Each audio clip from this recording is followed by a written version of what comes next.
In the Midwest, to live a simple life. We left city life 8 years ago. I'm not Amish, not Mennonite. I don't claim to be one. I like wearing simple clothes, and I'm actually going to do a video for a lot of people who have this question on their mind.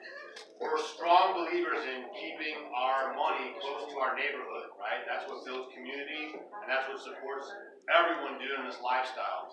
So that's why I dress the way that I do. I like simple clothes, and I want to keep my money in my community. Okay, so that's where I have my clothes made. I can buy clothes anywhere, just like a lot of you folks do. That's where we've intentionally put our money, so I can support my neighbors who are living a simple life and that want to stay at home and make money instead of working outside of the house. Okay? I don't care how I look, it doesn't bother me. And I looked this way before we started making YouTube videos, so I just want to get that all clear real quick. So some people have some questions about that. Okay? So everybody knows. So we're here basically just to answer questions for you guys. We live in a 600 square foot cabin, and we've had a lot of good times doing it. We grow most of our own food, our meat. We collect bees. We have honey, and we have our pond of stock. So basically, our goal when we left the city was to create like a closed loop system where we could sustain ourselves right on our own property without much outside influence. Okay. Yeah, we have sheep, chickens, dogs. Guineas. Turkeys. We've also gardened with a team of Belgians, and I've learned all this stuff in 8 years, so it's like a crash course on old living. Because we started, we were just people from the city who really didn't know much about anything, and so that's a lot of people are like, how did you do this? We don't know anything about anything, but we didn't know anything. We just jumped right in, and you kind of learn from experience, you know. So it's been interesting. Yeah. So basically, we're just here to answer your questions, hang out, and we're a totally open book. If you guys want to ask anything like cooking in 25 buckets, right? That seems to be a hot video right now. We're a little scared to watch that video. Yeah, some people are. But the reality of it is, we're wasting so much water with the traditional system, right? We're killing the most major resource that we need to survive. And then it's going through the system and getting poisoned and then fed back into your houses, right? So that's another thing where we're taking that, it's our responsibility, and we're taking our responsibility to handle that situation. And it actually is better for the environment, and it's just better all the way around. All right. Yes, sir. We have 3,000 gallons of rainwater catchment, and it's gravity fed into our log cabin and to our lawn hydrants. So we don't have any power anywhere. So our thing that we say is no pumps, no power, no problem. Actually, he asked about freezing with our rainwater tank. Right.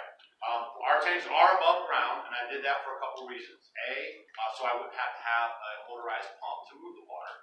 And B, was for maintenance and any kind of, if I wanted to add tank, clean a tank, if the tank had a problem, I can access them easily. I put it in my barn, which is about 8 feet elevated from my log cabin area. It's not really, like if you looked at it, you would never even know it's not like that. It's more like that. But by the time the tanks are here, and the log cabin stairs, and then the floor, and then the sink, it's a perfect, it's a perfect fall, right? You get good pressure. It's not bad. It's not bad. Actually, when you open the lawn hydrants, you almost wouldn't even know we didn't have a well pump power in it. You know? So then, This is on our barn, our largest barn on our property is a horse barn, and that's where I keep my buggies and stuff too. And then at the end of that, I sectioned off that part of it, and I closed it in, and then I spray foam insulation, and now I keep them maintain a temperature, and they're right around 40 degrees in the wintertime, even negative or zero temperatures. Okay. Last year that we just had was our first year with the system. I ran the propane tank like twice, you know, just to keep a little bit of heat in there. We had absolutely no problem. Yeah, it's been fantastic. Yes, sir. Go ahead. Are you still considering looking at solar? We're right now in the process of building a solar powered workshop. Now we're not really excited about bringing that into our house. You know, we might have an outlet in the cabin, but we're not going to surround the cabin with electricity. But we are going to have a shop where we'll be able to have the solar power, and then when we teach classes, you'll be able to see it, feel it. You know, that's important. I think one of the, there's two reasons why we never actually went with solar. One is return on investment. It's just not there yet. And we're so programmed now and not using electricity that, I mean, all we're going to use it for is like uploading videos for you guys, or maybe some lights. And we use the lanterns and that, so we really kind of aced it out. The only good advantage, I guess, would be a refrigerator, you know, right? You could run off of it, but yeah, real quick. That's a good advantage. And then the other reason was the cost, right? So that has, you know, the return on investment. And then, you know, it's not 100%, you know, solar's not the end all be all no matter what television's telling you about new deals and stuff. You know, it's not there, you know, yet. You wish you would have done this like 20 years ago when 30. you were younger? 30 years ago. 30 years ago Yeah. with young kids? The sooner the better. Yeah, I wish we would have had kids. But actually now they're old enough to appreciate and understand what we're doing. So I think it might draw them in more versus like a kicking and boom, like, oh my gosh, we're doing Oh, so you love it now, so now they all want to come back and get their families and build a house and do all that kind of stuff. No way. my daughter's. Actually, our daughters, they're looking for like a out in the country, and they're gonna start doing it too. But not live out there. Yeah, we're hardcore. So we don't tell you guys like do it like us. I mean, we're just saying like there are ways that you can do it, and we're happy to share with what we're doing, so you guys can glean from it and then take the little pieces that you feel comfortable with and adjust them to what you're doing. Go ahead. Yeah, what town do you live in? We live in northeast Missouri. Northeast? Northeast Missouri. Northeast, Missouri. What do you do for Wi-Fi to upload your video? Yeah, where's your phone? Okay, you use a phone? It's a hotspot. Yeah, gotcha. Okay. Oh, yeah. Super simple. Technology has caught up to us. When we first got there 8 years ago, it was a harder process. I would maybe shoot a video. You know, we didn't really do video that much. Like 4 years, I think, when we started the channel, we kind of put one here and there. Yeah. So I would actually shoot a video on the phone, plug it into the truck, go to bed, and wake up with like 60% left to go. Right? You guys appreciate our older videos. There was a lot of stuff going on. But now the technology's finally caught up where we can upload and do videos for you guys, you know, in real time almost. And that's another thing, guys. We're showing you guys probably like a day out. You know, so if you see our videos, that's what's going on. In your early days, did you think, what have I done? Or was you happy from the get-go? Are you talking about like when we moved out there? Yeah, when you first moved, you had to have shock. The first thing, probably the only thing is, when we first moved out, it took just a little bit to get used to not having all that light, like at night, inundated on you.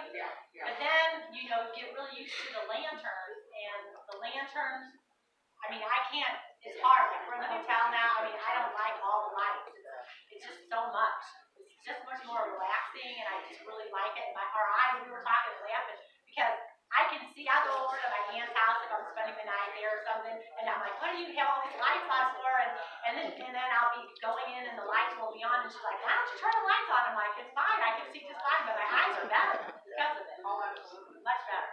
And I just appreciate not having so much like information come in, and I just feel better. Good. You've gotten rid of the Belgians. Was that just inefficient for what you were doing to sustain your gardening? You went to the raised beds, and I know you'd mentioned about the divots that were being created all over. So when we started, a lot of things that you guys see, you want to emulate, okay? So when we first got to our property, there's an Amish community by, and that's what they were doing, right? So I was like in this thing where I don't want anything that runs off gas, because if the system goes down, so I'm thinking about all this stuff. So I immediately dove into some halflingers and learned a little bit, and then got the Belgians. But the problem is we're teaching you guys aging in place. And when I'm 75 and 80 years old, it's going to be a little harder to throw that equipment on top of the Belgians, right? Right? And so I'm thinking about, as I age with really no children around, young men and stuff to help me as we're growing together, I have to think about ways that I can sustain my wife and I growing food. Love those Belgians, love the whole experience of harrowing, and also we kind of developed our gardening techniques, right? Yeah, because when we first started, when we went out, like we didn't know much, we started with a garden that all of our Amish 10,000 neighbors had. square feet 10,000 for square two foot garden. And we had never done this before at all. And it only took a summer to train us in on that one. So, and then summer on record. The first year we landed out of the city lights and air conditioning controlled environment, we landed on no electricity, log cabin in the hottest summer on record. It was amazing. So we looked at each other and we high-fived and we knew that when we got through that, we could handle anything. Yeah, because the big joke with us all the time is that our Amish friends would, they said we couldn't last a year. But we've been there for 8 now, so.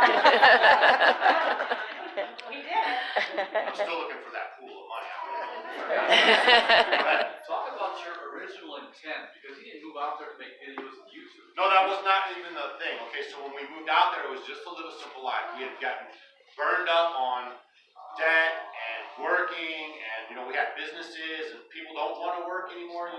But the work ethic in our country is really starting to decline, especially when you go outside sweating and that kind of thing. We had a lawn care landscape business, so they won't even show up for work. So I got kind of fed up with all that stuff, and it was just too much angst, too much stress. So we just made a decision that that's what we were going to do. So we hunted for the land in the area that we could still maintain. She had worked as a teacher, and she likes what she does. I was mentioning that to you. We drew a circle out, and then we started looking for property. We didn't even know the Amish community was by us. We just bought the place, and then I found out, and then we started making friends.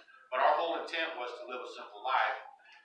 Then a friend of mine, after I'm building the log cabin, that's why I don't have really a log cabin build stuff video, because I wasn't even doing that stuff. And then my friend was like, man, you're really doing something special, and you should help teach people. And there's this thing called YouTube. YouTube was just a baby then. It's only like 10, 12 years old.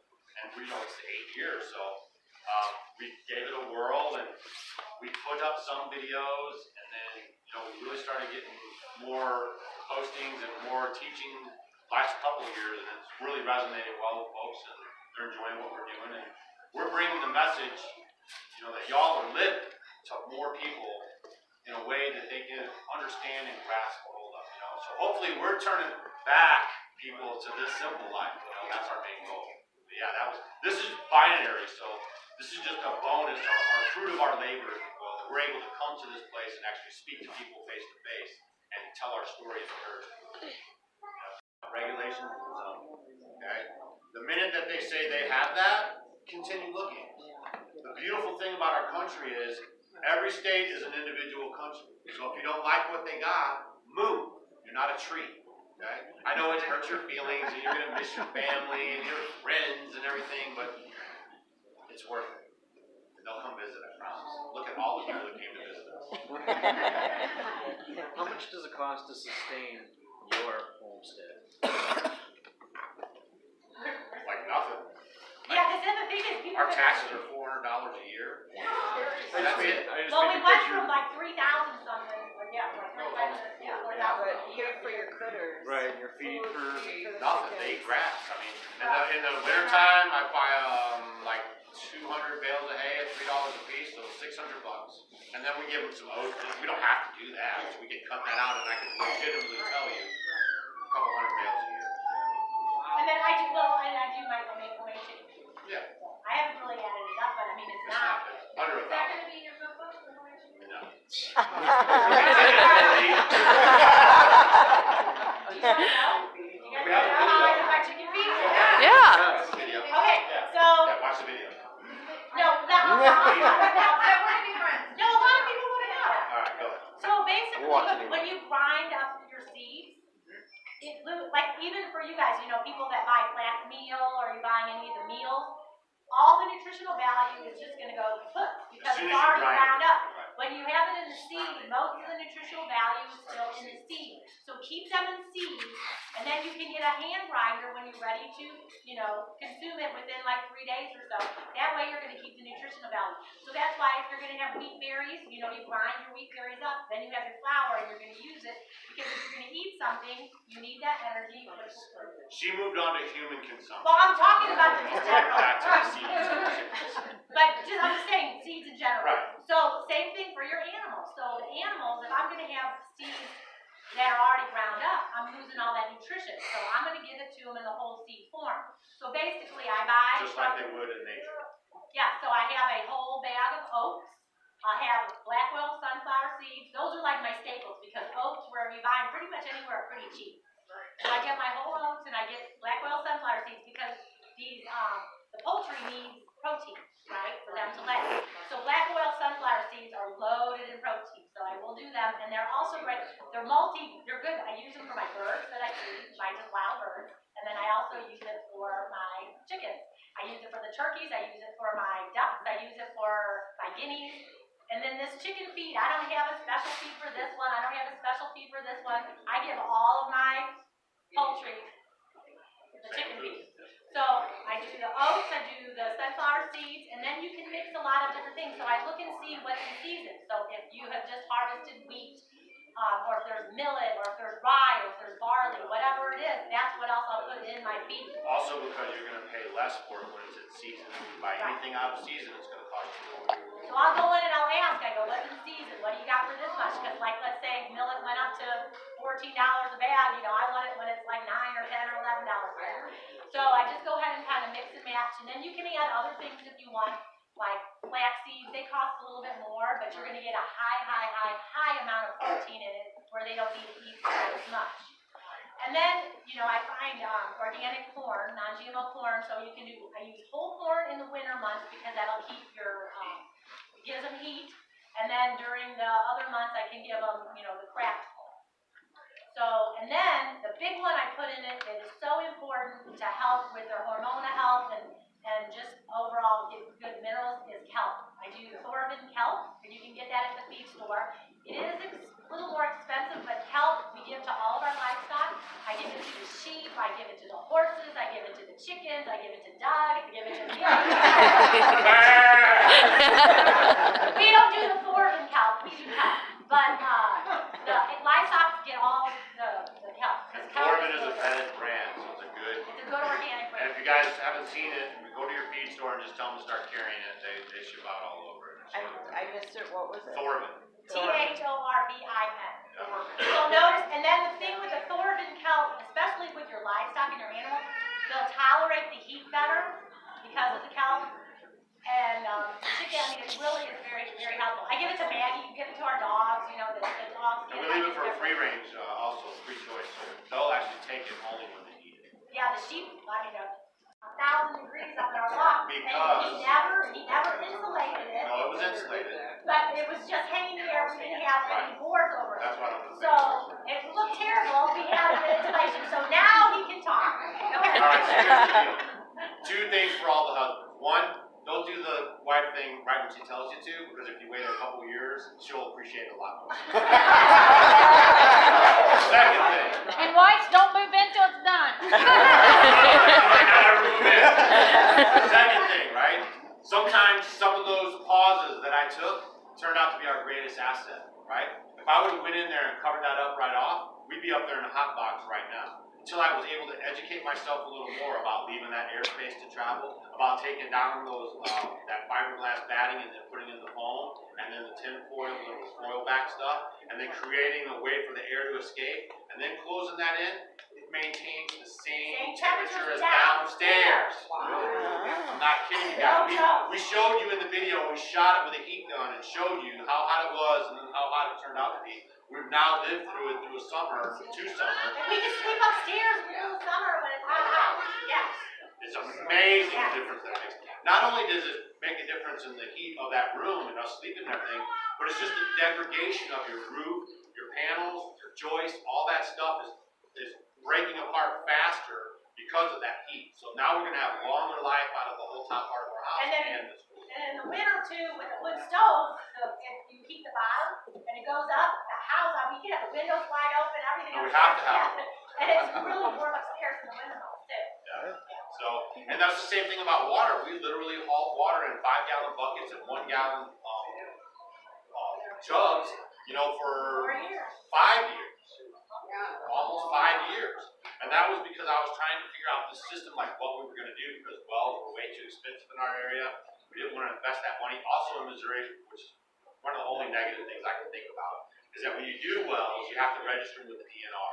So I was on this thing where I don't want to be registering up with the government, and all that stuff. So that's why I was looking for alternatives, and I'm glad that I waited because the system we have in place now is Does the water get a storage taste? no, Really? no, it's the best Oh, I water we can't ever had. do water anywhere. The rainwater is the best. I just mean from sitting in the containment, Oh, no. you know what I'm saying, how pickups taste sometimes. You run it all through your Berkey then, right? No, it tastes better. They have Well, we have drain water, I have a filter system, In the house. for the water, just in the house, but everything else is. But if I took it from like the outside, I don't think.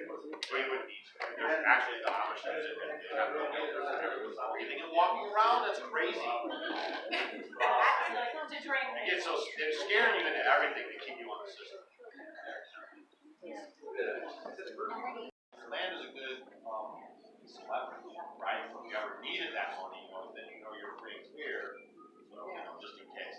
But I would just say, everyone's gonna be different, so for us, we got into, for under $50,000, you know what I mean? And we paid cash for everything, we bought our land, we built our cabin, we have a little bit more in it now because we built these other structures, and it took us 8 years. A lot of people tune in and they think like we're just throwing buildings up.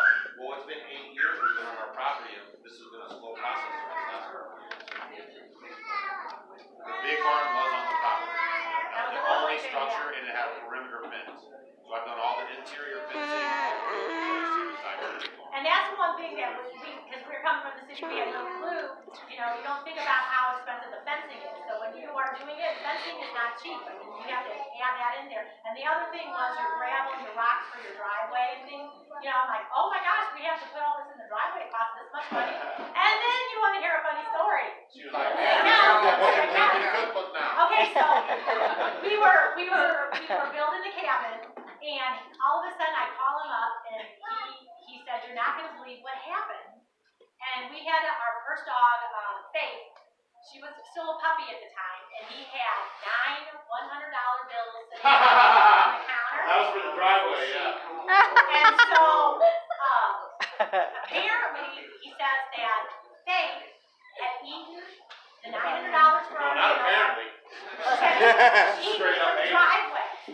That was our money for the driveway. Yeah. Oh my Because we're paying everything cash. So I came in and I'm like on the coffee table, and all that money was all shredded up, and I'm like, what? I called the bank right off, and I'm like, you're not gonna believe it, but my dog like totally shredded and ate this money. And she said, well, bring it down here, and as long as the serial number is still visible, they'll replace it. Just so you guys know. But she thought I was coming down to the bank with a baggie full of dog food. So I went in there, but yeah, luckily they did replace all that money, but that was kind of crazy. Yeah, I was like, whoa. Yeah, because at the time we were trying to pay cash for everything. I was like, oh my God. There was something, that was kind of different. Yeah. Now, do you have any other income other than just you working a couple days a week, or how, to pay for some of the feed and some of the other things that you need money for projects? Yeah, sure. I mean, I was doing fencing with Noe, Amish guy, So you when kind we of first work got on out the there. side type So thing? I can do handyman Yeah. stuff. I can sell my sheep. I sell my sheep to pay my taxes on the house and the property. So I was independent of that, but we are being blessed with our YouTube revenue. We make money there.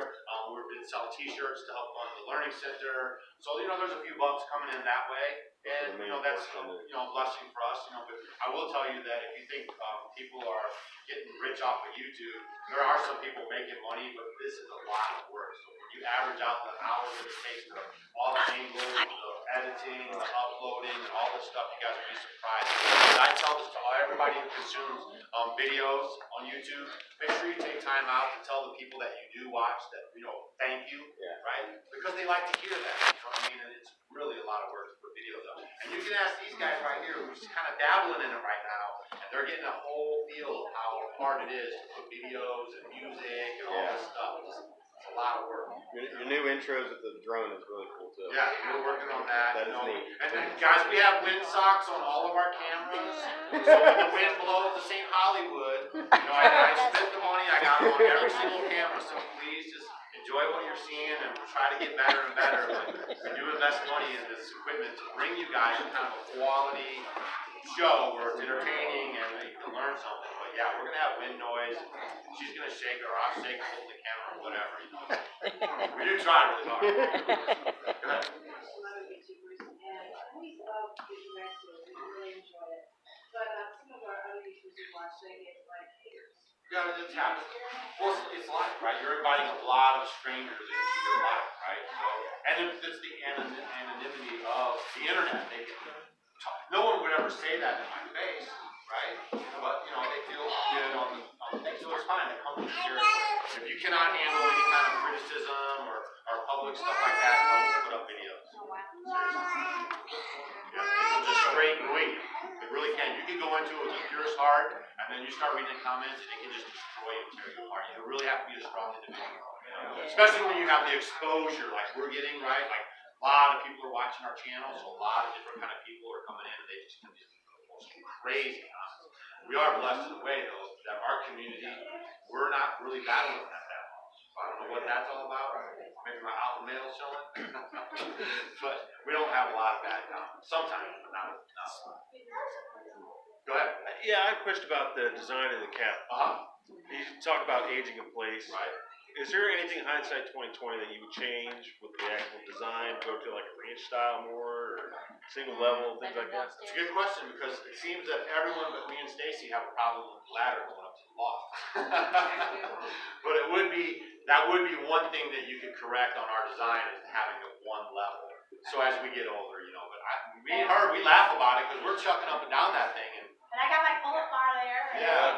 But I would put a wraparound floor, you know what I mean? I can wrap An around area floors. where we can like a mud room Yeah. to take, So that would be more ranch. Yeah. The ranch style would Yeah. incorporate a few things. Because that's the whole thing, because you know, you get dirty when you come in and out, and I need an area so we can kind of stay clean. But it is working fine. Yeah. It was there. Yeah. He had done it, but. I mean, I'm not crying about it, you know what I mean? Like sometimes you're just like, oh, I wish I would have done that, and then you say it again and again. No, there was It's just one a day, thing. you said, we couldn't afford it at the time, but we have a crawl space, put it in a basement. Basement.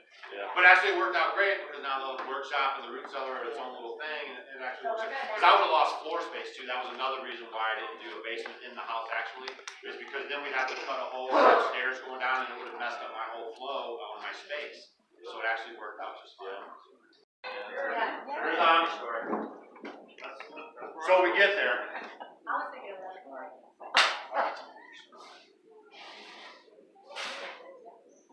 No, no. Okay. That's just ignorant story. You know what I mean? That's just people being ignorant. You know? So that was a story when we first moved to the property. Yeah, but that's real. Yeah, but the people live next door. So we have 11 acres. The neighbor has 10 acres. The neighbor back here has 11 acres. So when we moved in, we're kind of landlocked a little bit, and they are hunters. Okay. So we move in, and now I'm building a log cabin. I'm going in and out of the house. You know, we got the music on. This is where I'm working. You know, it's no problem. Well, they like to hunt. And I didn't even know what, deer season was way off my radar. So all of a sudden, why did you make me tell the story?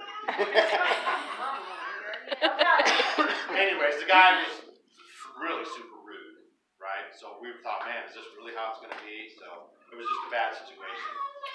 But the other story was, But he didn't live there. The he guy was the dad of one of the kids that lived there, you know. He's yelling at me because it's deer hunting season and I'm making noise. I'm like, hold on, bro. He's See that probably fence right hunting there? on property It's like everything on this side of the fence is like what I'm doing. Like whatever you're doing on that side's fine, and whatever I'm doing, I can't help noise. You know, like I'm living over here now. So if you guys wanted to have this for your little spot, you should have bought it before we did. Right, Basically, exactly. how it is. Yeah.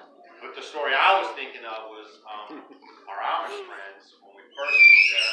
They just could not wrap their heads around why we were going backwards when some of them were even trying to move that way, right? And so the story was that we were running from the law.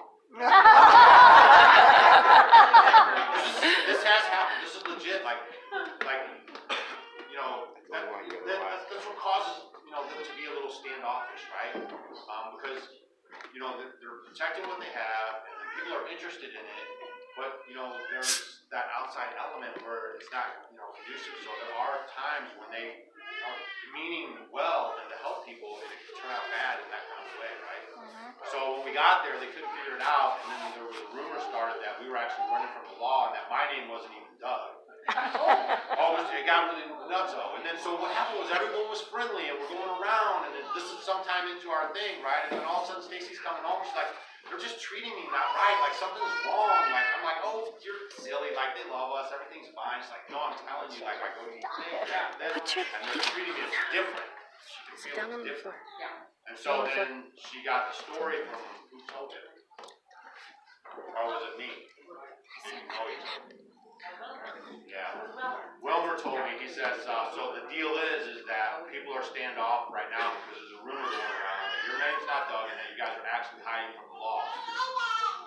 And I was like, holy cow, are you kidding me, right? So I actually got my deed, my ID, my this, my everything, and I'm like, I go over there and I lay it all out, and I'm like, look, we're totally legit, this is who we are, we're not hiding and running and cops don't aren't really for us. And so we got that all straightened out, and that was like one of the crazier parts of our story. And then after that, everything was fine, you know.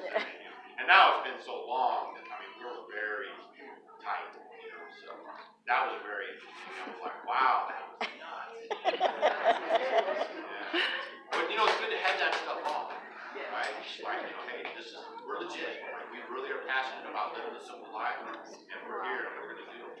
Yeah, and after we had everything done, I had a bunch of my mom's friends, the girls came to the house, and it was so funny because they were like, because I said our house is little, and then they were like, you live in a dollhouse, because our house is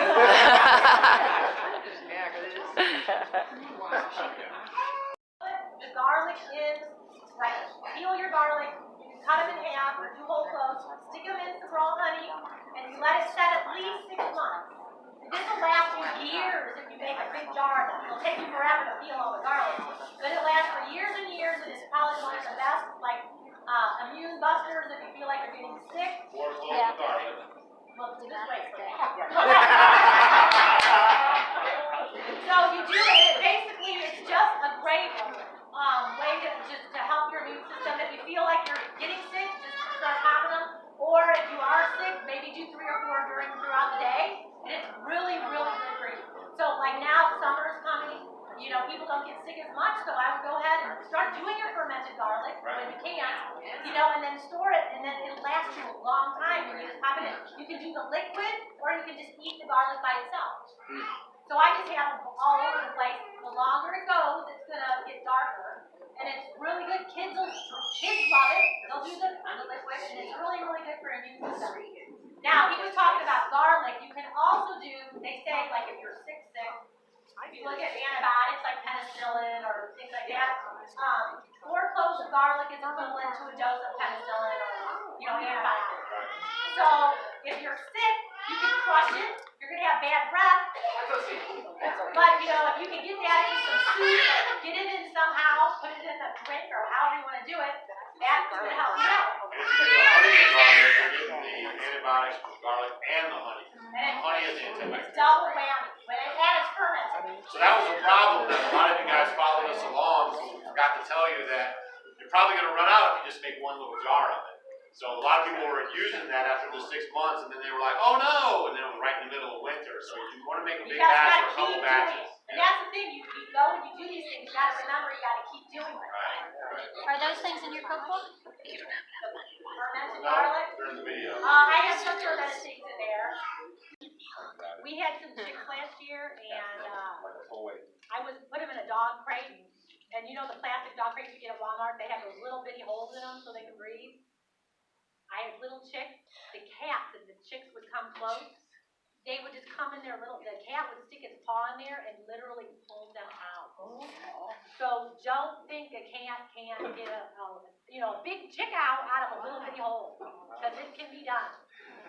So that was a little shock to me. I'm like, oh no. We saw that video like floating around with the sheep, and the sheep was eating at the trough, and the mom hen was outside the gate, and the little chicks were there, and the little chick kind of pick-a-packing around, and then ends up inside there. With the that sheep. ram, that just gobbled it Ate up. the chicken. I've never seen that before. It's on Facebook or something right now. I was like, I know. like grass. Yeah.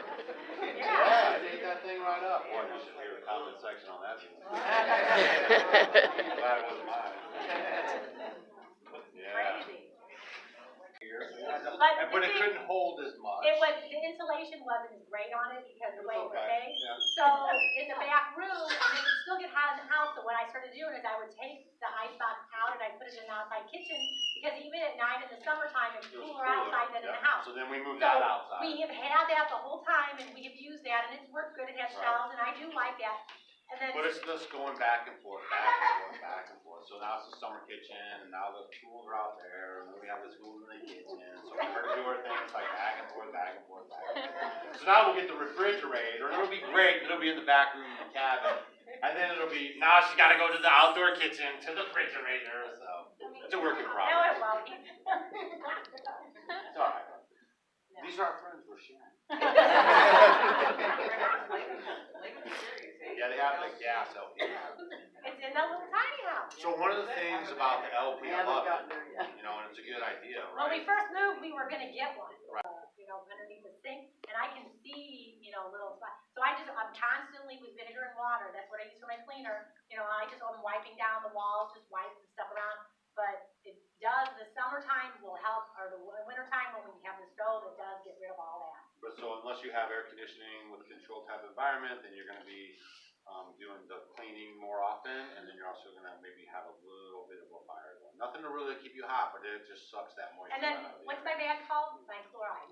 Calcium. Oh, we did, yeah, the calcium chloride, we did Yeah. a video on that, it's the Amish secret, how to prevent mold and all that stuff. Yeah. So you basically are hanging up a bag of, chloride, Oh, yeah, I saw it that. drips into that bucket, and then you get rid of that You on put your that- you driveway. Put it under your house though, didn't You you? Yeah, could you be put under it the house, anywhere. but you can put it in a That's bag where if our you have a moisture closet is. or wherever, or Right. like under your You can sink put them or anywhere in wherever. your whole house, yeah. Yeah. The calcium really helps. chloride, you're gonna be amazed. All the calcium chloride will totally disintegrate to nothing. And then it'll just, all this water will be in the bucket and it really works good. Or you can buy But the don't let that oxygen liquid and absorbers stuff at touch your the skin dollar or store. anything like that, it's You an just get irritant, those and stick them in your closets. So be careful. If you get the food grade, you can use them to substitute for the sodium chloride. Yeah. To help blood pressure. With the 1%. Right. Trust but verify. Yeah, so that works good because that is, you have that humidity and you get that smell, right? But our stove, I mean, you can't. People don't realize that stuff, it looks really romantic and stuff, Yeah. right? That takes a lot of stuff. A lot of maintenance, a lot of cracks moving, a lot of swelling and this and that, and everything's moving and you're always patching and moving and fixing and that log cabin is rock solid, nothing. You can't even put a nail in it. Yeah. Do you guys have the timbers kiln dried at all? No. No. We air dried them for a little bit and then I put it basically almost green. Yeah, okay. And then if it does shrink, you know, he had extra little of our chinking stuff, and then we just had that TWP that you kind of stained it with, and we still had it, you know, we gotta do our front porch, but I mean, it's been 8 years, and then, I mean, the house still looks great, you look at the little And you don't even really, white oak, you don't even have to really put that stuff on it, it'll just turn like a gray color, which I'm And then fine with turf too. bugs don't even like it. What do you have for your water supply? Rainwater, 3,000 gallons. fully shaded tanks, so there's no heat or anything on them really. Right. And, the water we're using daily, constantly, all the time, and we just have not experienced any problem with it. So, another thing is, if you're gonna do that type of system, you have to manage it and build it according to your uses, if you will. So you don't wanna have too much supply without being able to use it, right? And then also what happens is, as the new water comes in through the first flush and pushes into that tank, water is churning and then coming out of the overflow, so it's constantly like on the move in there, you know? So the first flush that we have, if there's anything off the roof or anything goes in the first flush, that's what we use for the horse water. Yeah. You know, and that kind of cleans that part out and then it goes, but it's moving all the time. So no food grade hydrogen peroxide put in? No, we've never done anything like that, But we could. but it's okay. Clothes you have, right? Yeah. And think about how many times you only wear that one particular outfit. You know what I mean? You have your go-to clothes and all that other stuff. How many times you gone into Goodwill and you're picking up clothes for resale and they got the tags still on? Yeah, that was a big thing. When we moved, it was very, very, very cathartic to get rid of all the stuff you accumulate over the years. I mean, there's all this stuff, and we're in the mentality that we were gonna be living simple, you know? And I don't need all this stuff. I don't need 20 different kinds of spoons. I don't need it, you know what I mean? The kitchen was the worst. You collect all this stuff. Yeah. And then your clothes, I mean, it's just disgusting. And he's right about that because with your clothes, every season you'd always pick out, you know, maybe if I need to get a new t-shirt or something, or however, you would just be wearing the same few things. So it really helped me to downsize. And then we don't have closets or anything. He has a chest of drawers and I have a chest of drawers. That's it. So everything we had, I had to make sure, you know, I had good, how I folded them, how I put them in the drawers, that I had enough just to fit in there. Because when we get back, actually, I need to downsize because I go to Goodwill and I'll get things, you know. Because it's fun to get something new, right, guys? And so you go and you look, and then I'm gonna get rid of it, so I have friends and people that I give my stuff away to, or you can give it back to, you know, retail shops or however, but you really have to do it, because you don't have a lot of space. So you do find, you get things, and I need to keep downsizing and keep getting rid of it, because it really pulls you down when you have so much stuff in your house. You don't need it all. Can I tell you how you can trick it? I was gonna say, how about like photos or sentimental things or? I put them all, they're all in a, like one of those big Tupperware things or whatever, those plastic totes, and I just have them underneath the house now. That's it. And everything else is on the phone. Now you've been tricked. You know, in like the 40s and 50s, the average square foot of a house was about 600 to 800. Yeah. And now they're about 2,000. Yeah. Because now you need to buy more stuff, fill up those rooms, Right. create more sales, Yeah. create more consumers, create more junk, buy more stuff, and you at work, they keep you this lazy system. I mean, yeah, people had 12 kids, 10 kids, and you have 3-bedroom house. Everyone shared rooms, had bunk beds, you know. Oh, maybe I should get there. It's bad. But generally, it's like, you know, it just really does help. I Put it in the woods because I don't want trees falling on it and limbs, right? So that was my thing. But I wanted to be able to sit on the back porch and look at the pond, and I knew I wanted it south facing, right? But I could have put it further back by the pond, or maybe a little closer to the woods, right? But if I would have done that, then the whole gravity-fed water system would have been a whole other, it would have worked, but it would have been more expensive. So we just kind of like those kind of things, we kind of lucked into it with knowing a few things like south facing and how I wanted to sit on the porch looking at the pond. But that actually turned out good because it was just enough distance from there. I could put in the 2 hydrants, have enough gravity-fed stuff, sort of stuff like that, you know. And a really huge thing for people, if you are looking for property, you need to go and hang out at the property. And the way the water runs is huge. After range. Yeah, to see what happens if you have any flooding, any low areas. See how the weather is, see where the sun sets and all that, so you know if Where you to have put your trees, garden. where to put your garden. That's really important, and that's something we were like totally clueless about. And We again, lucked out with that, but that is very,